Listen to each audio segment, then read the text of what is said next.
Hello friends, అందరికీ నమస్కారం అండి. వెల్కమ్ టు మై ఛానల్ అద్దె భార్య. ఈ పార్ట్ చూసే ముందుగా ప్రీవియస్ పార్ట్స్ ఎవరైనా మిస్ చేసి ఉంటే ముందు అవి చూడండి ఫ్రెండ్స్. అలాగే ఫస్ట్ టైం నా ఛానల్ చూస్తున్న వాళ్ళు ప్లీజ్ లైక్ చేసి, షేర్ చేసి, సబ్స్క్రైబ్ చేసుకుని మీ సపోర్ట్ నాకు అందించండి. ఇంకా లేట్ చేయకుండా ఎపిసోడ్లోకి వెళ్ళిపోతాం. కరెక్ట్గా 10:30కి ఆఫీస్. ప్రతిరోజు ఆ టైంలో నువ్వు ఆఫీస్లో ఉండాలి, గుర్తుపెట్టుకో అని చెప్పి అక్కడి నుంచి వెళ్ళిపోయాడు ధీరాజ్. వెళుతున్న అతని వైపు చూసి సచ్చినోడు, వీడికి అసలు మనసే లేదు అంది తనుజ. అయ్యో, మనసు లేదు అంటావేంటక్క? మనసు ఉంది. ఆ మనసులో మీ చెల్లెలు ఉంది కాబట్టే కదా మనకి ఇన్ని తిప్పలు. లేకపోతే మనకెందుకు ఇన్ని కష్టాలు వస్తాయి చెప్పు? దిగులుగా అడిగింది రేఖ. ఆ మాటతో తనుజ మొహం డల్ అయ్యింది. అది చూసి ఏమైందక్క? ఇప్పటి వరకు బాగానే ఉన్నావు కదా, సడన్గా మొహంలో ఈ మార్పు ఏంటి అంటూ అడిగింది రేఖ.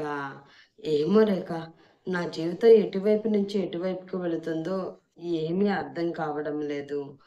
ఎన్ని రకాలుగా ప్రయత్నించినా కూడా ధీరజ్లో మార్పు రావడం లేదు. కనీసం నాపై ఇష్టం కూడా కలగడం లేదు. ఎంతసేపు నన్ను దూరం చేయాలి అన్న ఆలోచన తప్ప ఒక్కసారి కూడా నన్ను తన భార్యగా అతను ఫీల్ అవ్వడం లేదు. నేనే అనవసరంగా అతని మనసులో నాపై ప్రేమ ఉంది, ఆ ప్రేమని అతనికి తెలియచేయాలి అని పిచ్చి పిచ్చి ప్రయత్నాలు చేస్తున్నాను అని అనిపిస్తుంది అంది తనుజ. పిచ్చి ప్రయత్నాలు అని నువ్వెందుకు అనుకుంటున్నావు అక్క? నువ్వు చేస్తున్న ప్రయత్నాలు 100% వర్కౌట్ అవుతున్నాయి. దానికి సాక్ష్యమే నీ చేతిలో ఉన్న ఈ అపాయింట్మెంట్ లెటర్ అంటూ ఆ లెటర్ వైపు చూపిస్తూ చెప్పింది రేఖ. ఆమె ఏమంటుందో అర్థం కాకపోవడంతో ఆమె వైపు అయోమయంగా చూస్తూ, ఈ లెటర్కి దానికి సంబంధం ఏమిటి అంటూ అడిగింది తనూజ. ఏముంది, బావకి నువ్వు దేవ్ కంపెనీలో జాబ్ చేయడం ఇష్టం లేదు, అందుకే నీకు ఈ జాబ్ ఆఫర్ ఇచ్చి ఆప్షన్ లేకుండా చేశాడు. నేను మొన్న చూశాను కదా, దేవ్ మాట్లాడినా అతని వైపు చూసినా అతనితో సరదాగా ఉన్నా కూడా బావ కళ్ళల్లో నిప్పులు చెలరేగాయి. ఎప్పుడు చూడని జలసి నేను ఆ రోజు బావ కళ్ళల్లో చూశాను.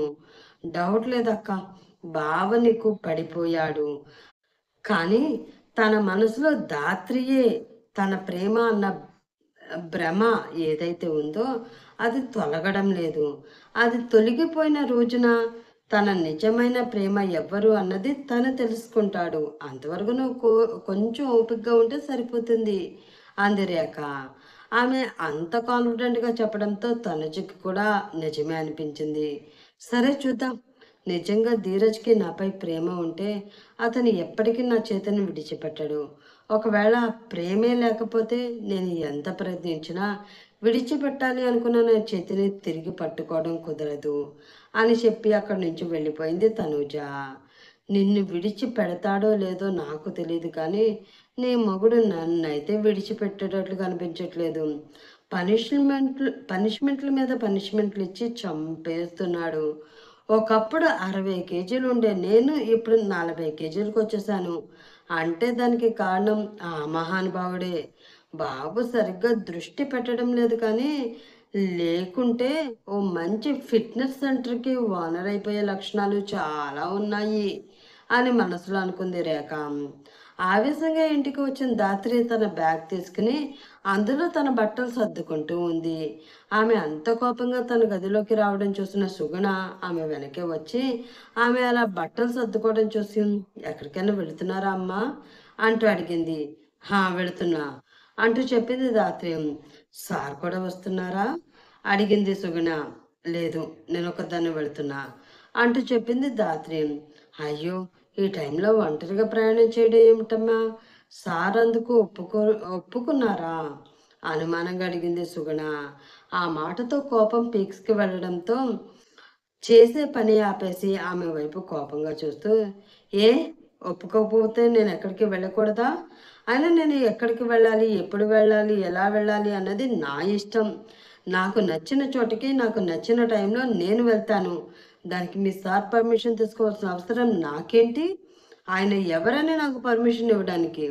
ఒకవేళ ఆయన ఇంట్లో ఉంటున్నాను కాబట్టి పర్మిషన్ తీసుకోవాలి అనుకున్నా ఆయన గారికి నచ్చిన వారితో సార్ గారు సంతోషంగా సరదాగా గడుపుతున్నారు కదా. వారి అలా ఉన్న ఈ టైంలో డిస్టర్బ్ చేసి మరీ పర్మిషన్ తీసుకునే ఉద్దేశం నాకు లేదు. వస్తే మాత్రం ఇన్ఫర్మేషన్ ఇవ్వు.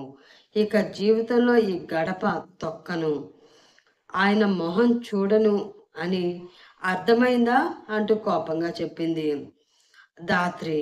ఆ మాట తనతో కాదు, నీకు ధైర్యం ఉంటే నన్ను చూసి నాకు చెప్పు అన్న ఒక పదునైన వాయిస్ అప్పుడే వారిద్దరికి వినిపించడంతో అటు తిరిగి చూసిన వారిద్దరికి హ్యాండ్స్ ఫోల్డ్ చేసుకుని ధాత్రి వైపు సీరియస్గా చూస్తూ కనిపించాడు ఆకాష్. అతన్ని అక్కడ చూసిన ధాత్రికి గుండెల్లో కొంచెం భయంగా అనిపించినా సరే ఎక్కడ లేని మొండితనాన్ని తెచ్చుకుని తన చూపు పక్కకు తిప్పుకుని తన పనేదో తాను చేసుకుంటూ ఉంది ఆమె. ఆకాష్ రావడం చూసి అక్కడి నుంచి వెళ్ళిపోయింది సుగుణ. సర్దడంలో నా హెల్ప్ ఏమైనా కావాలా అని అడిగాడు ఆకాష్. అక్కర్లేదు, నా పనేదో నేను చేసుకోగలను అని చెప్పింది ధాత్రి. టికెట్ ఏమైనా బుక్ చేయమంటావా? అసలే పండగ సీజన్ కదా, బస్సులు అవైలబుల్గా ఉంటాయో లేదో వెటకారంగా అడిగాడు ఆకాష్. అవసరం లేదు, బస్సు లేకపోతే నడుచుకుంటూ వెళ్ళిపోతాను, నష్టం లేదు అంటూ చెప్పింది ధాత్రి. ఎక్కడికి అడిగాడు ఆకాష్. అది మీకు అవసరం లేదు అంది ధాత్రి. మరి ఇంకెవరికి అవసరం అంటూ అడిగాడు ఆకాష్. ఆ మాటతో కోపంగా అతని వైపు చూసి బ్యాగ్ జిప్పేసి అది పట్టుకుని బయటకు నడవబోయిన ధాత్రి చేయి పట్టుకుని ఆపి, నువ్వు వెళ్ళిపోతాను అంటే నేను అడ్డు చెప్పను, కానీ వెళ్ళే ముందు ఎందుకు వెళుతున్నావో రీజన్ చెప్పి వెళ్ళు. అలాగే ఒక్కసారి ఎవరో చేసిన పొరపాటు వలన నువ్వు నా జీవితం నుంచి వెళ్ళిపోతే నా రియాక్షన్ ఎలా ఉందో చూసావు. ఇప్పుడు నీ పొరపాటు వలన మళ్ళీ అది రిపీట్ అయితే ఈసారి నా నుంచే వచ్చే యాక్షన్ తట్టుకోలేవు. అది కూడా బ్రెయిన్లో పెట్టుకుని అడుగు బయట పెట్టు అంటూ చెప్పాడు ఆకాష్. ఏంటి బెదిరిస్తున్నారా? ఇది వరకు అంటే మీ ప్రేమను నేనే కాబట్టి నన్ను పెళ్లి చేసుకోవడం కోసం అంత కష్టపడ్డారు. కానీ ఇప్పుడు మీ ప్రేమ వేరు, మీ మనసులో ఉన్న ప్రేయసి వేరు. సో ఈసారి మీరు అంత కష్టపడవలసిన అవసరం ఉండదేమో. చిటిక్కి వేస్తే చాలు వచ్చి వడిలో వాలిపోయే సీతాకోక చిలుకలు మీ చుట్టూ తిరుగుతూ ఉన్నాయి కదా అంది ధాత్రి. ఆ మాటతో అసహనంగా ఫీల్ అవుతూ తను పట్టుకున్న చేతిని తన వైపు గట్టిగా లాగాడు ఆకాష్. దాంతో ఒక్కసారిగా వెళ్ళి అతని మీద వాలిపోయింది ధాత్రి.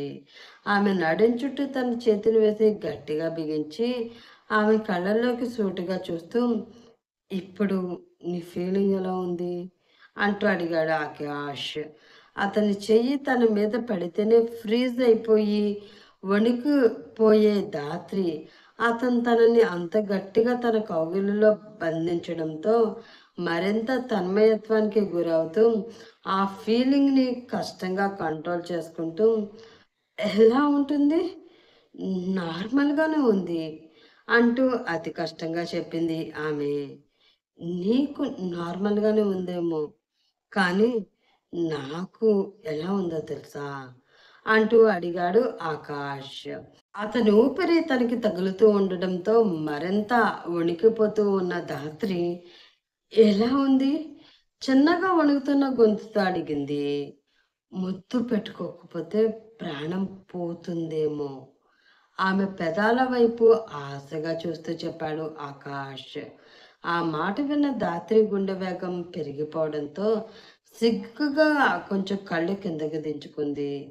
ఈ ఫీలింగ్ మనకి మనసుకు నచ్చిన వారి దగ్గర, మనం ఇష్టంగా కోరుకునే వారి దగ్గర మాత్రమే ఉంటుంది. అది అందరి దగ్గర ఉంటుంది. అందరినీ ముద్దు పెట్టుకుంటున్నట్లే నన్ను పెట్టుకుంటున్నాడు అనుకోవడం పిచ్చితనం అనిపించుకుంటుంది. నా ప్రాణం ఉన్నంత వరకు నేను ప్రేమగా ముద్దాడే పెదవులు ఇవి మాత్రమే అంటూ ధాత్రి పెదవులను తన బొటన వేలుతో చిన్నగా రాస్తూ ఆ పెదవులపై చిన్నగా ముద్దు పెట్టుకుని వదిలి, నటనకి జీవితానికి చాలా తేడా ఉంటుంది ధాత్రి. ప్రాణంగా ప్రేమించిన అమ్మాయిని ముద్దు పెట్టుకోకుండా దూరంగా ఉండడం ఎంత నరకంగా ఉంటుందో, ఇష్టం లేని అమ్మాయితో నటించడం కోసమైనా సరే ముద్దు పెట్టుకోవాలి అంటే అంతకన్నా ఎక్కువ నరకంగా ఉంటుంది. ఆ ఫీలింగ్ని కనబడకుండా మొహంలో ఎక్స్ప్రెషన్ పలికిస్తూ మమ్మల్ని అభిమానించే ప్రేక్షకులు ప్రతి ఒక్కరికి మేము మంచి సినిమా అందించాలి అంటే అలా కష్టంగా నటించక తప్పదు. అంత మాత్రాన తనని నేను ఇష్టపడుతున్నాను అని కాదు కదా! ఒక్కసారి ఆలోచించు. ఇప్పుడు నేనున్న ప్లేస్‌లో మరొకరు ఉంటే నీ మనసుకి ఎలా ఉంటుంది? సూటిగా తనను చూస్తూ అడిగాడు ఆకాష్. కనీసం అలా ఊహించుకోలేక గట్టిగా కళ్ళు మూసుకుని, "ప్లీజ్ ఆకాష్ గారు అలా మాట్లాడకండి" అంది ధాత్రి. చిన్నగా నవ్వుకొని, "ఇలాంటి ఊహని నువ్వు భరించలేకపోతున్నావు. మరి నేనెలా భరించగలను చెప్పు?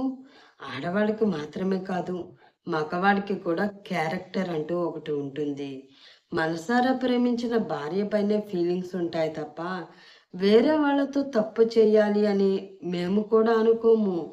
ఈ విషయం నీకు క్లియర్‌గా అర్థం కావాలి అని నిన్ను దూరం పెట్టాను కానీ, తనకి దగ్గర అవ్వడం కోసం నిన్ను దూరం చేసుకోవాలి అని అనుకోలేదు.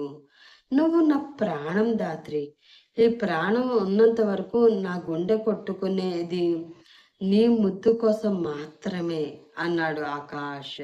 ఆ క్షణం అతని కళ్ళలో కనిపించిన ప్రేమని చూసిన ధాత్రి మనసు గాలిలో తేలిపోవడంతో అతని వైపు మరింత ప్రేమగా చూస్తూ అతని పెదవులను తన పెదవులతో బంధించి ఆ ముద్దులో మరొక రకమైన మాధుర్యాన్ని తన ప్రేమతో రంగరించి అతనికి తెలియచేస్తూ ఉంది ధాత్రి. హాస్పిటల్‌లో కంగారుగా రూమ్ బయట అటు ఇటు తిరుగుతూ ఉన్నారు వీరేంద్ర, ఆనంద్. అప్పుడే లోపల నుంచి బయటకు వచ్చిన doctor, she is out of danger. Shock కొంచెం గట్టిగా తగలడంతో అప్పుడప్పుడు కొంచెం పిచ్చిగా ప్రవర్తించే అవకాశం అయితే ఉంటుంది తప్ప అంతకు మించి ప్రాబ్లమ్ ఏమీ ఉండదు. ఒక 1 వీక్ అయితే కంప్లీట్‌గా రెస్ట్ అవసరం అంటూ చెప్పాడు. ఆ మాట విన్న వీరేంద్ర ఆమె బ్రతికినందుకు కొంచెం హ్యాపీగా ఫీల్ అవుతూ, మై గాడ్! పిచ్చిదైనా పర్వాలేదు బ్రతికి ఉంది. కాబట్టి వాళ్ళ డాడీ సైడ్ నుంచి నాకు ఎటువంటి ప్రాబ్లమ్ రాదు. లేదు అంటే నేనే తన కూతుర్ని కావాలని హత్య చేయించానంటూ నా మీద కక్ష కట్టి నన్ను భూస్థాపితం చేసేవాడు అని మనసులో అనుకుంటూ అతనుండగా, అసలు ఏమైంది డాడ్? తనకి మన కంపెనీలో అసలు కరెంట్ షాక్ ఎలా కొట్టింది? ఇది వరకు ఎప్పుడూ ఇలా జరగలేదు కదా! అంటూ అనుమానంగా అతన్ని చూస్తూ అడిగాడు ఆనందం. ఆ మాటకి కొంచెం కంగారు పడిన వీరేంద్ర, ఎలా తగిలింది అంటే, నాకెలా తెలుస్తుందిరా? మేబీ కాఫీ మిషన్ ఏమైనా పాడైపోయి ఉంటుంది. అయినా నేను ఆ సహస్రకి కాఫీ తీసుకురమ్మని చెప్తే మధ్యలో నేనున్నాను అంటూ తను దూరిపోయింది. లేదు అంటే ఇప్పుడు ఈ పరిస్థితిలో తను ఉండేదే కాదు అని వీరేంద్ర అనడంతో షాక్ అయిన ఆనంద్, అంటే ఈ పరిస్థితిలో ఉండవలసింది సహస్రనా అంటూ కొంచెం కోపంగా అడిగాడు. అతను అలా అడగడంతో కొంచెం కంగారు పడిన వీరేంద్ర, సహస్రనా అంటే నిన్ను నేను తనని కాఫీ అడిగాను. ఆమె నాకు కాఫీ ఇవ్వడం ఇష్టం లేక దేవికి ఆ కాఫీ తీసుకురావడానికి వెళ్ళింది. అక్కడ జరిగిందైతే ఇదే అంటూ చెప్పాడు వీరేంద్ర. అసలు మీరు తననెందుకు కాఫీ అడిగారు డాడ్?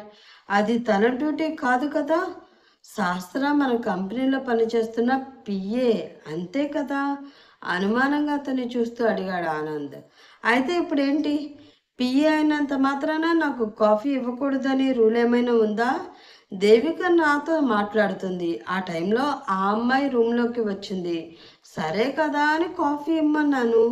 ఆ మాత్రానికి ఏదో పోలీసులు దొంగను ఎంక్వైరీ చేసినట్లు ఈ ఎంక్వైరీ క్వెషన్స్ ఏంటి నాకు? అక్కడికేదో నేనే ప్లాన్ చేసి ఆ శాస్త్రాన్ని చంపాలి అని చూసినట్లు మాట్లాడుతున్నావు నువ్వు అంటూ సీరియస్ అయ్యాడు వీరేంద్ర. చూసినట్లు కాదు డాడ్, చూశాను. మీ తడబాటులోని అది అర్థమవుతుంది నాకు. ఇప్పటి వరకు నిన్ను చాలా తక్కువ అంచనా వేసి స్లోగా నా పని చేసుకుంటున్నాను. కానీ నువ్వు మనుషుల్ని హత్య చేసే వరకు వచ్చేసావు అంటే నీ విషయంలో ఇంకా స్లోగా ఉండడం అంత మంచిది కాదు. వెంటనే నిన్ను అరెస్ట్ చేయించడానికి అన్నీ సిద్ధం చేసుకోవాలి అని మనసులో అనుకుంటూ ఆనంద్ ఉండగా వీరేంద్ర ఫోన్ రింగ్ అయింది. ఆ కాల్ చూసిన వీరేంద్రలో కంగారు మరింత ఎక్కువైంది. వీడెందుకు ఈ సమయంలో కాల్ చేస్తున్నాడు? అసలే ఆనంద్ నా వైపు అనుమానంగా చూస్తున్నాడు. ఈ టైంలో నాకు కాల్ లిఫ్ట్ చేసి మాట్లాడాను అంటే వాడికి మరింత అనుమానం వచ్చే అవకాశం ఉంది అని మనసులో అనుకున్న వీరేంద్ర కాల్ కట్ చేశాడు. 2 నిమిషాల తర్వాత మళ్ళీ ఆ ఫోన్ రింగ్ అయింది.